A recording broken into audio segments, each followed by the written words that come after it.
What's up, everybody? It's your boy Radd 89 here, continuing our Texas Chainsaw Massacre review series. As now we are on to the Texas Chainsaw Massacre Part 2. It's going to be really fun to talk about this one because tonally wise, it's completely different. This is like the polar opposite in terms of tone compared to the first film. And this film is also directed by Tobe Hooper. So today you're going to hear my positives, the negatives, and the rating. So let's get into this. Roll it.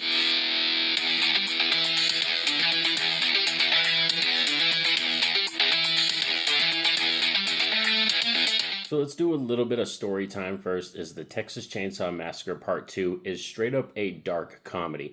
And there's a couple reasons for that. Is because Tobe Hooper, his original film from 1974, actually wasn't taken the way he wanted it to be. Like, he actually wanted it to be more of a dark comedy. And there's multiple interviews where you can find Tobe Hooper talking about it and quotes where that's what he intended for the original Texas Chainsaw Massacre. It's just nobody really took it that way. It's just when you watch it, it's kind of straight up just a horror slasher film. But this film, he wanted to go full on dark comedy, and this one actually came out 12 years after the first film, and that's because they did a re-release of Texas Chainsaw Massacre in, I think it was 1981 or 1982. They did a new theatrical re-release run, and it did so well that they were like, we need a sequel. And this one was actually produced by the Cannon Group, which is a wild company that's brought us some crazy films over the times, and they helped produce this film for Tobe Hooper. So today, let's talk about the Texas Chainsaw Massacre Part 2. So for me, this is always one that I've completely adored. This is one that, in terms of the tone and where Tobe took it, I loved it so much more. And for many reasons why, key positives for this one is that I love our characters. First of all, our protagonist, Stretch, our final girl, she is amazing. Carolyn Williams is a gem. She's absolutely gorgeous, and she was amazing to meet too, because she came out here for Morgan Crypt. Sadly, I didn't have enough money to actually get her signature that day, but it was Sunday, and it was kind of like the wrap-up day for Morgan Crypt, and Nick Castle and a bunch of other people, and Carolyn Williams was another person, and they were just kind of walking around checking out the vendors, and she took time to actually talk to us. So I thought that was really cool. So she's amazing, and like I said, her being the protagonist in here, very key reason why I love this film as well. Stretch, I like her so much more than Sally Harvestine from the first film. Also, her chemistry with LG, her radio DJ partner, I think is amazing. A lot of the funny scenes and a lot of their chemistry on screen is just so engaging. You just want to be there. And that's what I really love about this one, is Tobe Hooper just filled this film with colorful characters. I mean, if you want to consider this is more of like an 80s camp comedy, like the way it plays out. It's so campy, it's so silly, and every character kind of goes for it and is just out there. I mean, even Leatherface, Drayton Sawyer, they are more extreme versions of the ones than they were in the previous film. Then we also have, of course, the amazing Bill Moseley coming in to play Chop Top, who is probably, besides Leatherface, one of the key, most iconic characters. Like, if you were to talk about to fans of the Texas Chainsaw Massacre franchise, I would say Chop Top's probably like in the top 3 for best characters in this franchise that it's ever given us. And that's a huge reason, is because Bill Moseley, he just went for it. He knew what film he was in, and he brought it. And he's actually supposed to be the twin brother of the hitchhiker from the very first film. So those are some huge key reasons why I enjoy this film more. And another reason is, like I said, the tone, which we already kind of discussed a little bit, is that this is full-on dark comedy. If you don't know me or haven't been a fan of the channel that long, comedy horror is one of my favorite subgenres of horror.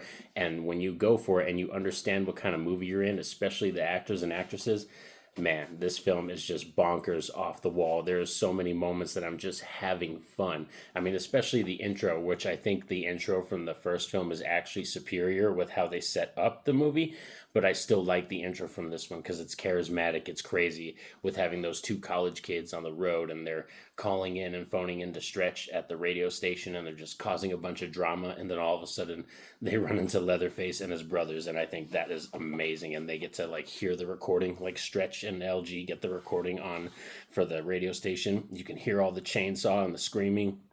Another thing too, we gotta praise about this film is the practical effects and the gore effects done by the legend himself, Tom Savini. So that's another key reason why I love this film is the gore. It just screams that 80s gore, and Tom Savini was the king, the wizard. He just knew how to put some of the most practical stuff on screen, and it looks grotesque and gruesome, and it's just amazing to look at. I also love the fun rock vibes. Like I said, Stretch is a radio DJ, and so is LG, and this one just has a more fun rock soundtrack to it, and that's the way it plays out. Like I said, there's so much about this film that's just completely, like I said, polar opposite from the first film, where that's more of a slasher. It's more of this moody film. It's dark. It's kind of depressing and sad with some of the stuff that goes down in that first film and the way it's executed. And then this one, it doesn't feel that way at all. It's just like even the horrific moments, like when Leatherface and Chop Top are infiltrating the radio station, even those moments I'm having fun with, even though you can tell like Stretch, Carolyn Williams, is portraying the fear in herself and her character, because she's no idea what's going to happen with these crazy people that just invaded the radio station. But yeah, this one has so much more to offer, I think, and that's why I love this one more than the first one. And also, Leatherface, the character, I think Tobe Hooper actually gave Leatherface kind of a character arc in this film. I think if you want to talk about movies in the franchise, this is the movie where Leatherface almost gets to do the most character acting or the most emoting, is because he's like a teenager going through that teenage phase where he's being attracted to women and stuff, and he's actually attracted to Stretch, her character, and she's supposed to be one of the ones that they kill. He actually ends up lying to his brother about it, saying that he killed her even though he didn't. So he actually has an infatuation with her character, and that gives Leatherface an actual character arc in the film, and I think that is something that's really cool and unique to this movie as well. Now, when it comes to negatives with this film, it's kind of very few and far between. Like I said, I completely adore this film. I absolutely love returning to this one. If it's talking about negatives, it's mainly that really there's a scene in the third act that where they try to rehash the dinner scene in the previous film, and I just don't think we needed that scene. I mean, Tobe Hooper did so much to stray away from that first film, and all the best things about this movie are all the things that they do different. So when they try to go back and they recreate that diner or the dinner scene in the catacombs or like that area when they get to the third act, it's the weakest part of the film for me, is that part, and that kind of sucks because it's in the third act, whereas there's so much other stuff that happens in the first and second act that is completely amazing. I mean, even the chili cook-off, I think when Stretch and them have to go cover the chili cook-off and Drayton Sawyer wins, like, that's complete comedy gold. I mean, come on.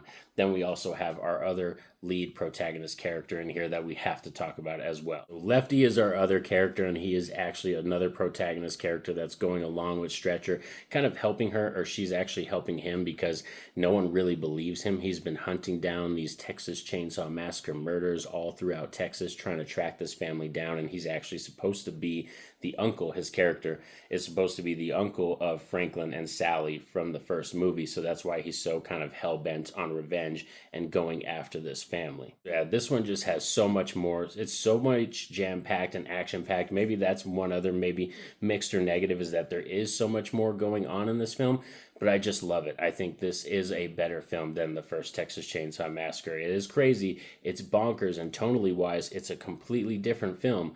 But this is my kind of film. This is my kind of taste. If you're going to go full camp, if you're going to go dark comedy, you really got to go full into that area. And that's exactly what Tobe Hooper did, and the writers and actors and actresses did with this film. So I think it's amazing. The Texas Chainsaw Massacre Part 2, in my book, is going to get a 9 out of 10. Very solid rating. Like I said, this is one of my favorites in the franchise, and one that I love returning to so much. I mean, when I first kind of discovered this film, I watched it like 3 times in 2 days. Like, that's how much I loved it. You know what I mean?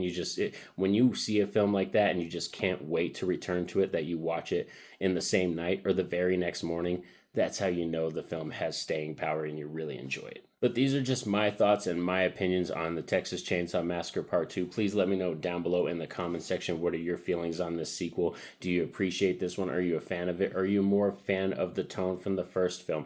I would love to discuss with you all down below, but be sure to like, share, subscribe, and poke that notification bell so you have the notifications on, so you're notified anytime I drop a video. But most importantly, y'all know what's up. Have a safe and happy day. Peace out.